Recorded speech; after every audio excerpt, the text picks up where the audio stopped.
Hello and welcome to Art Forum. My name is Simone Slee, and if you don't know me, I'm the head of VCA Art here at the Faculty of Fine Arts and Music. Can you hear me all okay? It's a delight to have you here, and as we always do, just prior to me introducing our guest, who's kindly got up at 3 a.m. in the morning, currently situated in Berlin, Aziz'z Hazara.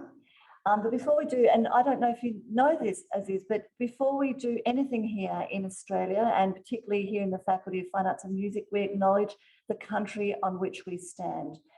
You may know, I'm just talking to you, this is unceded country that was really taken on a false pretense of it being terra nullius. So this is one of the kind of difficult issues, and really we want to always acknowledge here the true sovereignty of the land, which comes from, in fact, here in South Bank of the Bunurong people of the Eastern Kulin Nation. I would like everyone to reflect wherever you are in Zoom land of the country in which you are situated. Think of, as we always do, the thousands of generations of the longest living culture that have lived here on these lands, where it really has set for us, and we've got so much to learn from our First Nations colleagues about how to live life and art while also caring for this country, because they have for generations sung their songs, danced their dances, made art like we aspire to do on this country. So my deep respect and gratitude to those First Nations people, and also my respect to their elders past, present and emerging, and especially warm welcome to anyone who is First Nations, Aboriginal or Torres Strait Islander here in the room and in Zoom room today. So we have more people coming in, a very warm welcome as you're coming in. So just to introduce Aziz'z Hazara. As many of you know, Aziz'z has got a beautiful exhibition on at the Fiona and Sidney Myer Gallery at the moment, called, actually beautifully titled, Aziz'z, I'm Looking for You Like a Drone, My Love. And Aziz'z whilst he lives in Berlin right now, he was born in the province of Wardak, did I pronounce that correctly, in Kabul, in Afghanistan in 1992. And he's currently, as I mentioned, living and working in Berlin, actually in Prenzlauer right now. And Hazara works across multiple mediums, as we've seen in the Fiona and Sidney Myer Gallery: photography, video, sound, text, and multimedia installation. Hazara's work emerges from a deep interest in issues around memory, the archive, surveillance, the panopticon, and the politics of representation.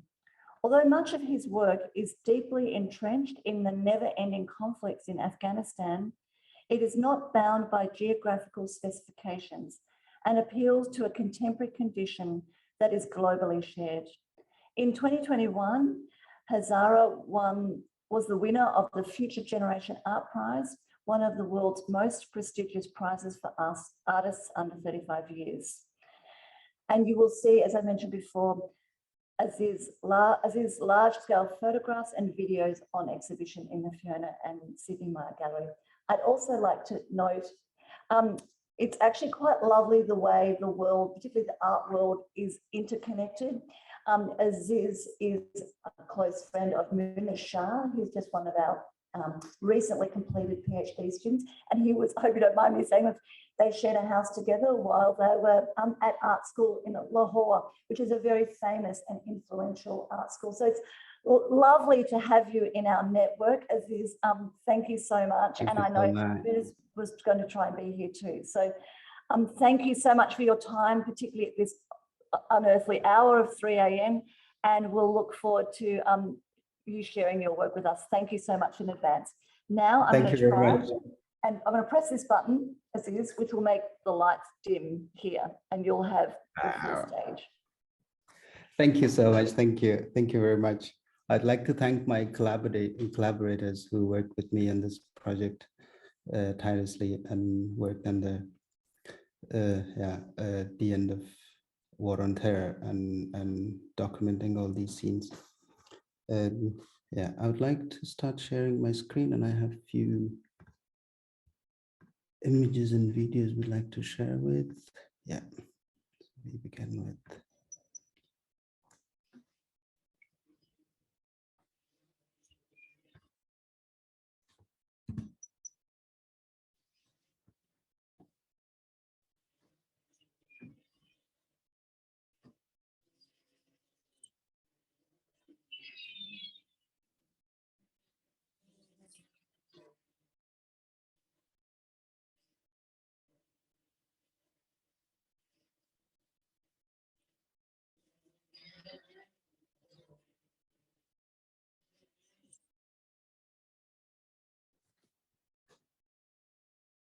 This was a video published by Taliban last year and documenting the warfare with drones.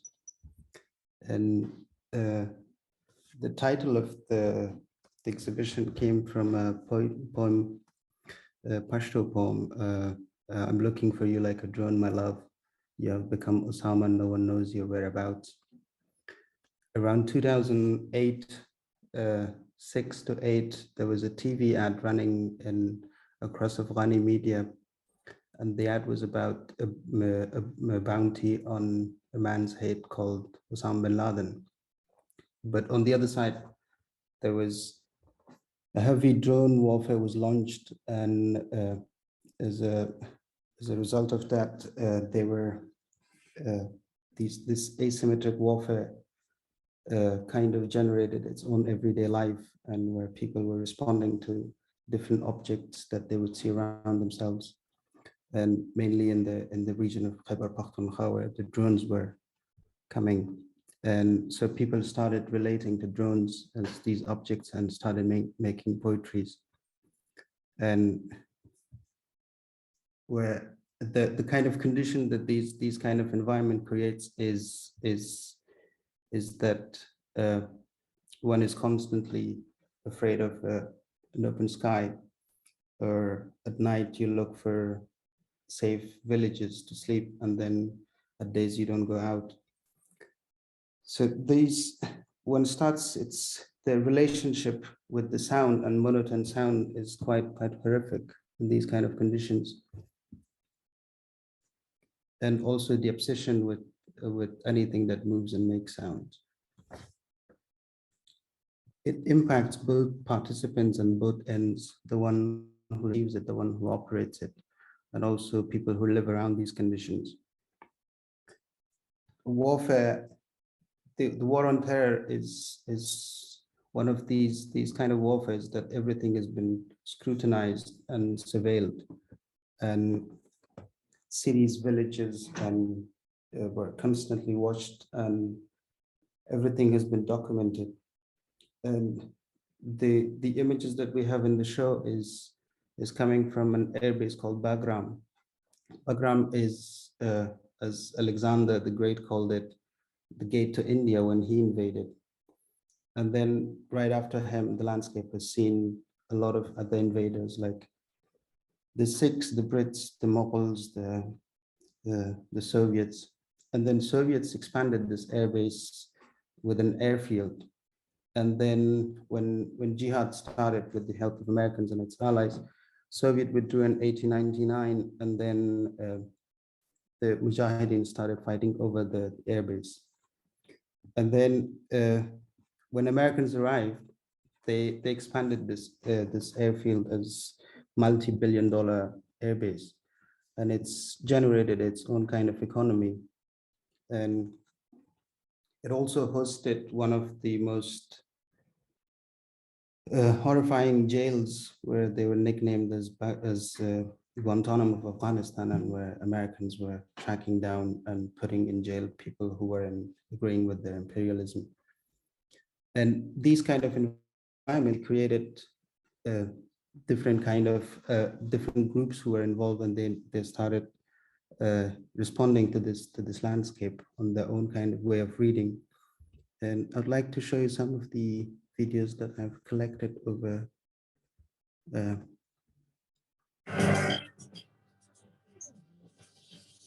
Auge am Himmel, moderne luftgestützte Überwachung für Afghanistans Sicherheit.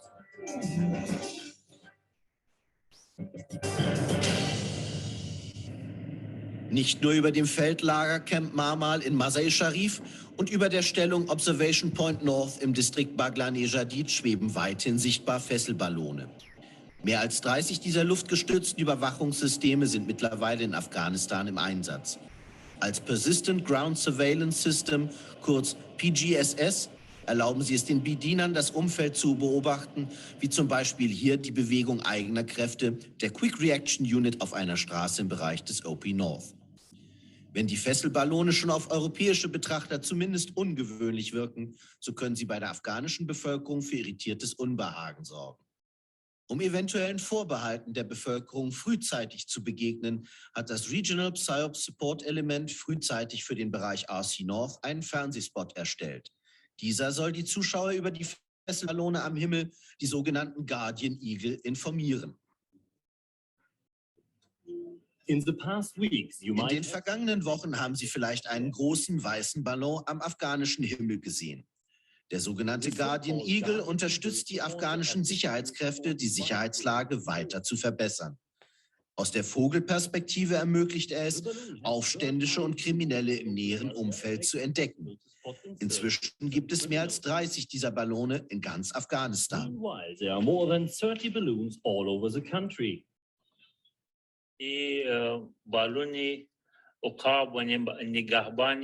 Der Guardian Eagle ist ein ermittelndes System, das es uns erlaubt, feindliche Aktivitäten aufzudecken. Besonders hilfreich ist es beim Auffinden von IED, den mit herkömmlichen Mitteln selbst hergestellten Sprengfallen, die entlang der Straßen deponiert werden, die unsere Kräfte nutzen. Wir sind äußerst zufrieden mit der Effektivität der Fesselballone.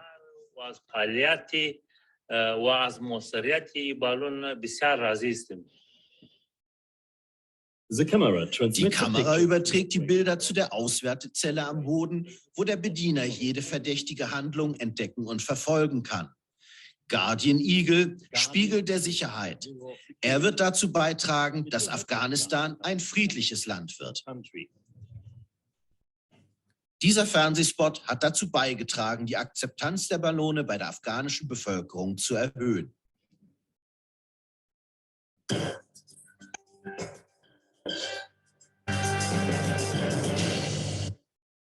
This was a video published by the German military Bundeswehr, and in this kind of warfare, it was signaling a kind of power. And then after the collapse or the withdrawal of all these from NATO, the Americans and all these forces, the locals started taking down the kite balloons and started selling it to the neighboring countries. And here's a video that Taliban published of someone trying to sell the kite balloon to neighboring agencies.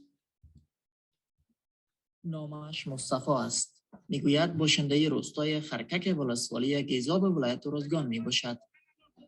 مصطفی پس از آن در پی یک رشته عملیات پیچیده نیروهای ریاست انتک وزارت امور داخله بازداشت شده است که همراه با یک همدست دیگرش روی فروش یک بالون نظارتی بجامانده از اردوی آمریکا با خریداران بزرگ کشورهای منطقه چانه‌زنی می‌کرده است.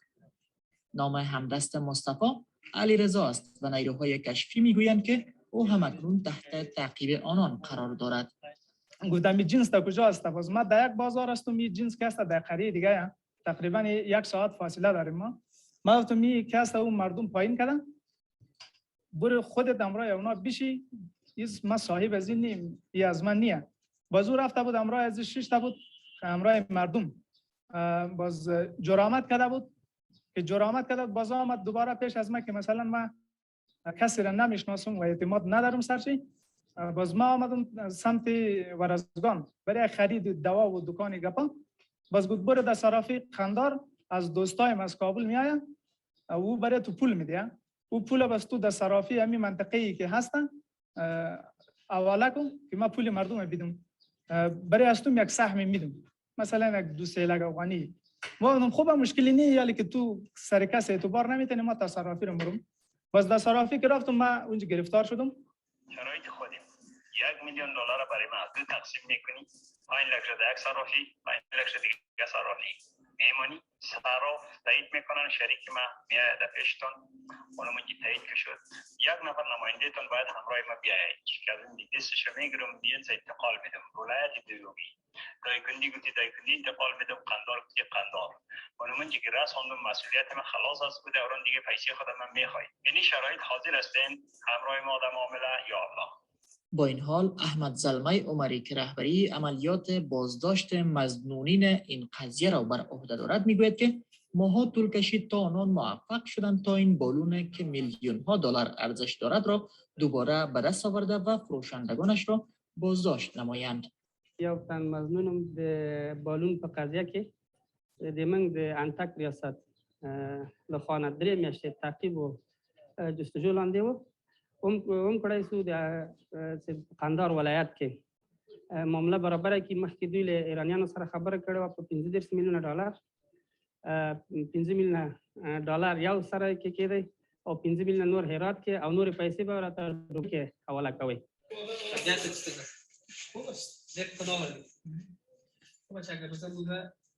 ما مردم هزارات سفر میخوره اگر مشکل است که برای نان جور کنید.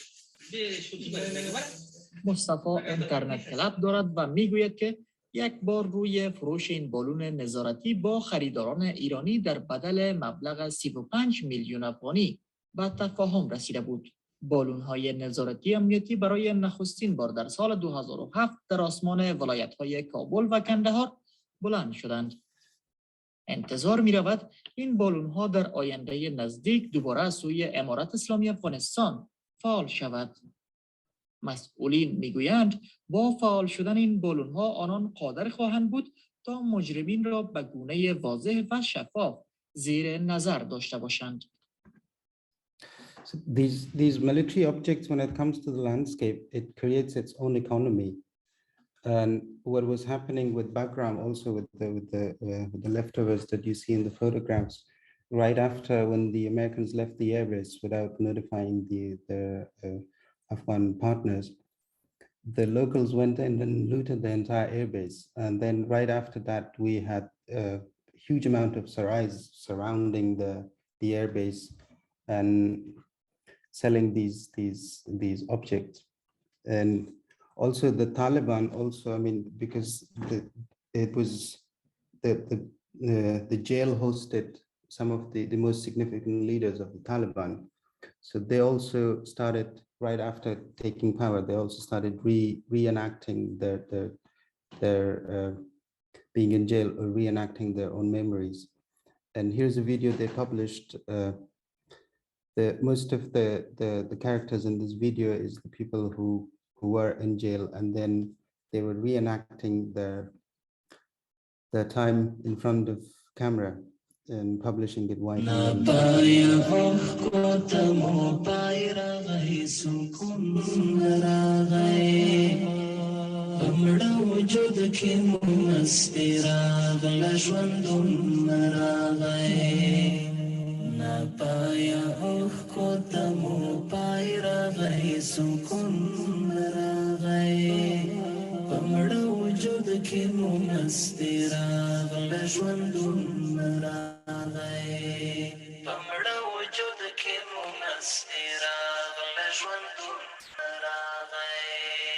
درد من روحنا مو پیوند شول اوس د وصل پتار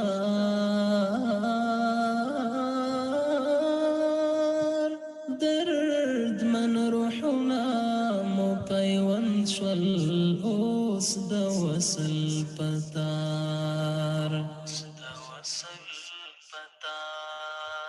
فراق ازما او د جانان تر منځ تړون راغی فراق ازما او د جانان تر منځ تړون راغی په مړه وجود کې مو مستي راغله ژوندون راغی ناپایه اوښکو ته مو پای راغی سکون راغی پمړه وجود کې مو مستی راغله ژوندون راغی پمړه وجود کې مو مستی راغله ژوندون راغی هو د منما د یوې بلا لخلي ووتو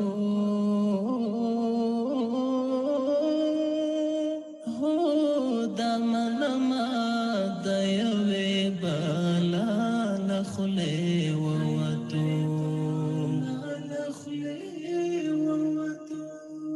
هو دمنما أسبمونغ بل أزمون راغي.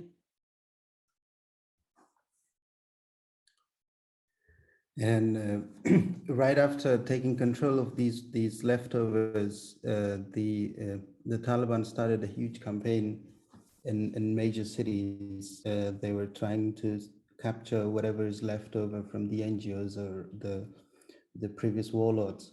So they started flying drones above the streets and trying to capture to find leftovers of cars and mainly cars and stuff. دا دوه سپین موټر دلته ولاړ دا موټر دغه دي هلته دوه نور پښې شمالېږي ګاډۍ دي کراچۍ دغه دا به کوم تعمیر کې دي کومه ده تیاري کومه ده تیاري دا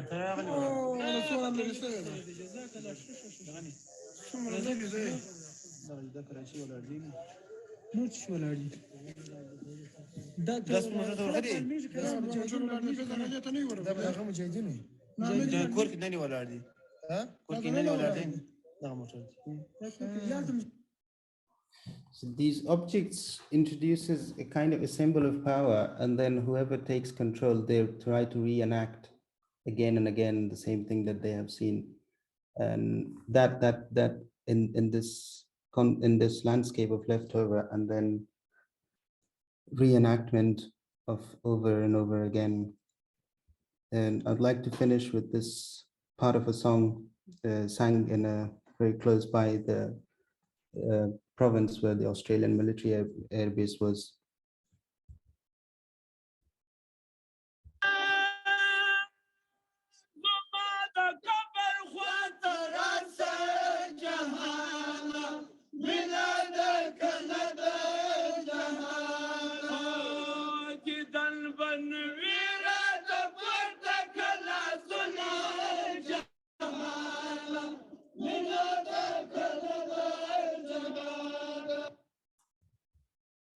Thank you.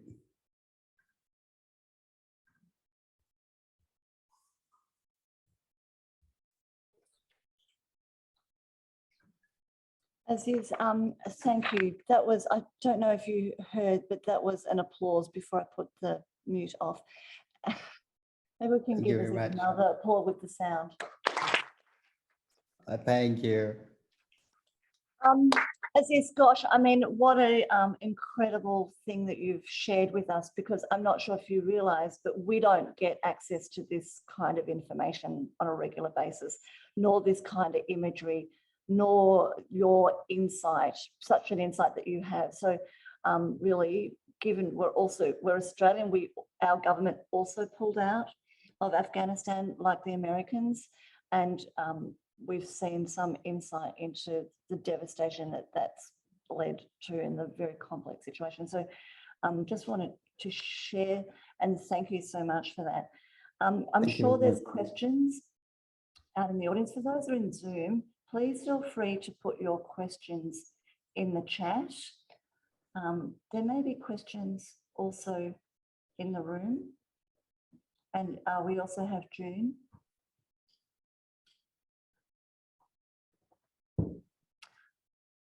Aziz, I think actually why it's so hard to ask a question, because these are such profound issues that you're really presenting to us that really come to the core of our humanity, and really thinking about how objects, the deeply insidious nature of technology, military operations, and how then the impact on that and the vulnerability of each of us in our own individual bodies and those that are so vulnerable in Afghanistan. So that is so clearly high, and also the way that images and ideas of representation can be used to project forms of ideology is just so potent in the work.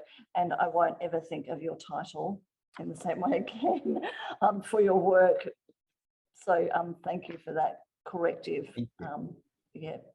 understanding. Have we got any questions? If we don't, I've got a question. I just would like to kind of ask you to talk a little bit about the work that we've just loved seeing in the Fiona and Sidney Myer gallery.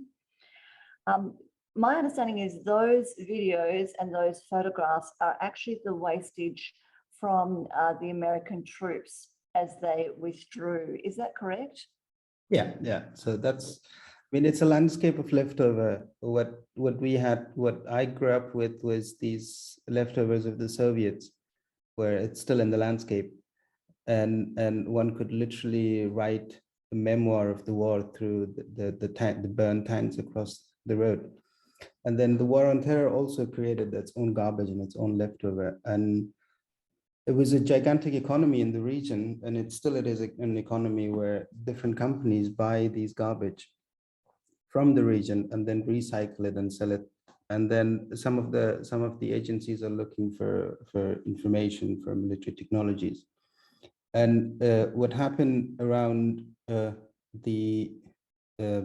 Bagram Air Base, where there's these huge junkyards basically, and where the Americans and all these forces included, they dump their junks, and they're basically selling these junks to the locals, and then the locals deal with different regional buyers. And then actually around August, or before August, these garbage became too political, where at that time the president of Afghanistan, he announced that he's not allowing any, basically what he meant, he wasn't allowing any regional buyers to buy these materials, while these junks were sold to the region for a very long time.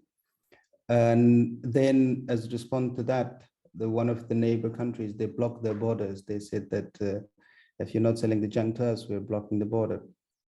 And then it just disappeared with the collapse.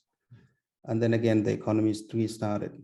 And also with these air bases, what's happening is that there's a gigantic supply chain from Central Asia and South Asia, and then there's also a market around these supply chains where they were selling the objects that were stolen from supply chain, and it created a huge economy around, and also a huge memory of people living with these objects.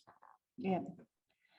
I mean, what strikes me about that, of course, is the way rubbish, has always been used as an archaeology of a civilization, or how we investigate what the truth of a situation might be versus a kind of narrative that might be produced. And I think that is just incredibly palpable when you talk to that. But all that, that an object is not benign, is deeply rooted within a kind of political sphere that, in this situation is, deeply oppressive. Yeah. And then made advantage, for other particular political reasons. Yeah, so it's fascinating to kind of hear about that, and also for us to empathise with you and your people in Afghanistan and family as well. I did hear from David Sequeira that actually you were hoping to make video work. Is this true? Of Australian garbage that was returned, that was a residue. I hope I'm not speaking out of turn. As the Australian security left the region, is that right? But it was the difficulty of getting in to do that. Yeah, I mean, at the moment with these, the images that we have is a beginning of a long-term work, where what we are doing is we are literally documenting all these air bases left by NATO, Australia, America, all these forces.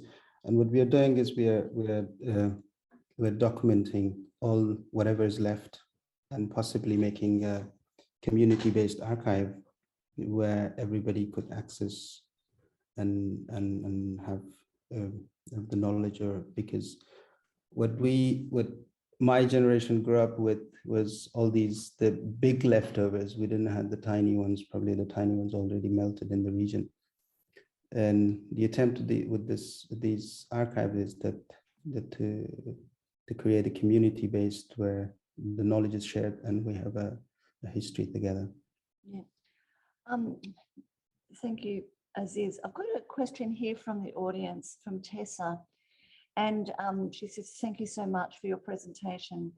And she says, given the landscape of leftovers and the powerful imagery that you have shown to us, do you feel the need to make your own images, or is reworking found footage more important to you? Thank you very much. I mean, most of my practice is involved around either working around the object, either performing around the object or rethinking around the object. And the material that you grew up with in landscapes like Afghanistan is that everything is kind of unknown and also known. You counter walls which are 300 years old and remind me of another invasion, and then 500 years old, another wall or another cave. So these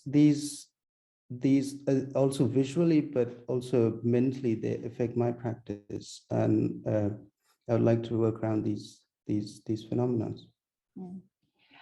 Aziz, in the exhibition, what's also extremely beautiful is that you have these landscapes that are video, but there are also carpets on the floor. And I know you worked closely with David Sequeira on the inclusion of carpets. Would you be, I mean, for me as a viewer, what's wonderful about that is that there's a kind of form of humility where you have to change the way you are. Often Australians wear shoes inside, and we have to take our shoes off, which is quite an intimate thing, I think, for many Australians in a particular culture, me coming from a white settler culture. So there's a kind of form of humility and going into that space. Could you talk a little bit to the carpets and the role of carpets, maybe from your own background and that collaborative aspect of the work? Yeah, carpets, I mean, so most of the carpet weaving was the kind of setup in everyday houses that we have is carpet, and then you take off your shoes, you sit and interact with whatever is around you. And carpets actually, within the Civil War, the last Civil War that we had, it became an economy where all teenagers had to sit and weave carpet, and then these carpets would travel and get processed elsewhere and then sold elsewhere. So the kind of most of my generation, we more or less we remember our childhood through the carpets, okay, through the days that we were sitting and weaving it. And also what I was thinking is that all these objects, all these leftovers that we had, I mean, I remember my mom had a glass of this, a glass of water where it was written made in USSR. And these in juxtaposition to the Afghan carpet, which we recently woven our dreams with, was quite poetic for me. Mm-hmm. So again, another form of economy with an everyday activity, and another that has a kind of mobility across the country, then obviously out.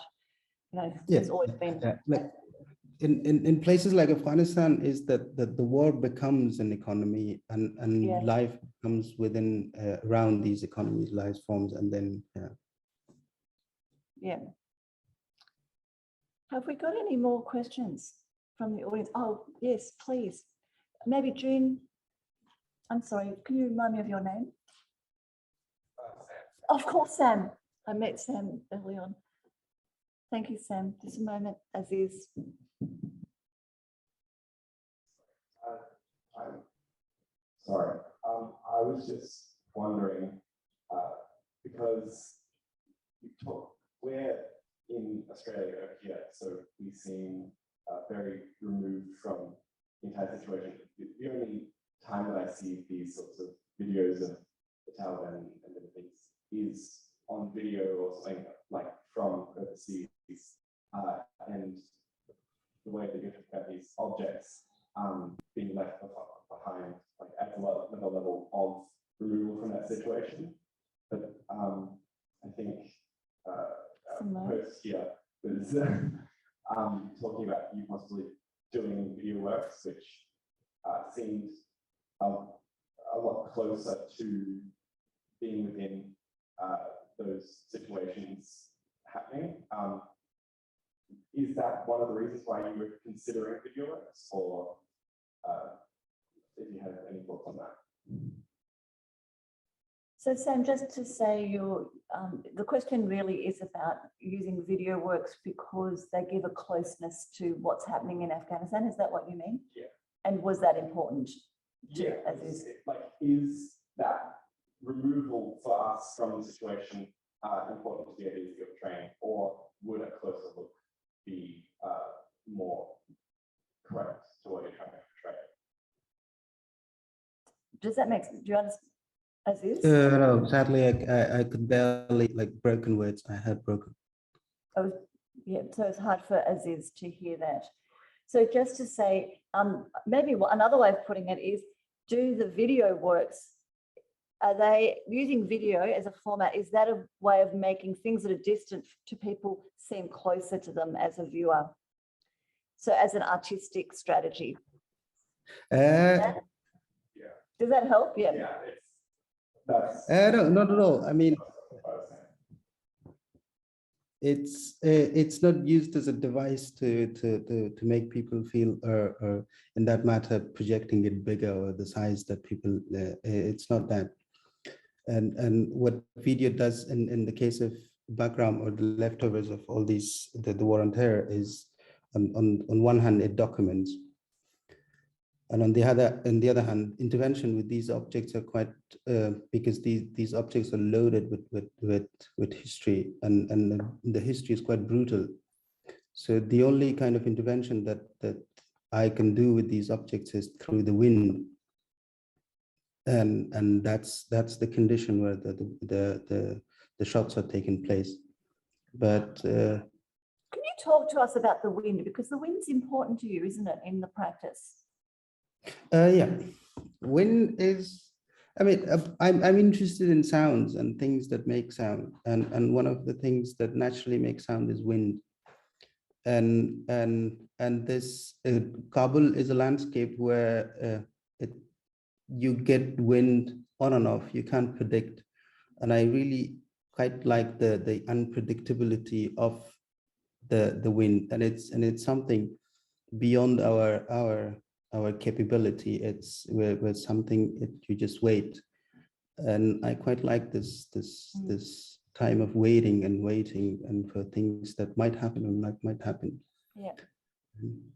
I mean, it's also associated with the sky and the danger associated with the sky that you discussed in your talk earlier, the open sky and the danger of the open sky. Yeah. Well, I think we've just about come to the end, unless we've got any other further questions. Aziz, gosh, thank you so much. It's just been an absolute pleasure to get this insight into you and your practice. And congratulations on the exhibition and all that you're doing. And I think what really strikes is how important artists' work is to opening these broader conversations and making change. So can I thank you so much for the work that you're doing? It's really critical, and we're very blessed today to have you here. Thank you very much. Thank you for it looks like the world is beginning to awake in Berlin. It looks like the sun is about to rise behind you. So enjoy the day. Yeah, right. Hey, it's an early sunrise for you. Maybe it must be 4 or 5 a.m. So enjoy the sunshine and enjoy your day today. So thank you so much again. Thank you very much. Thank you for hosting. Bye-bye. Bye.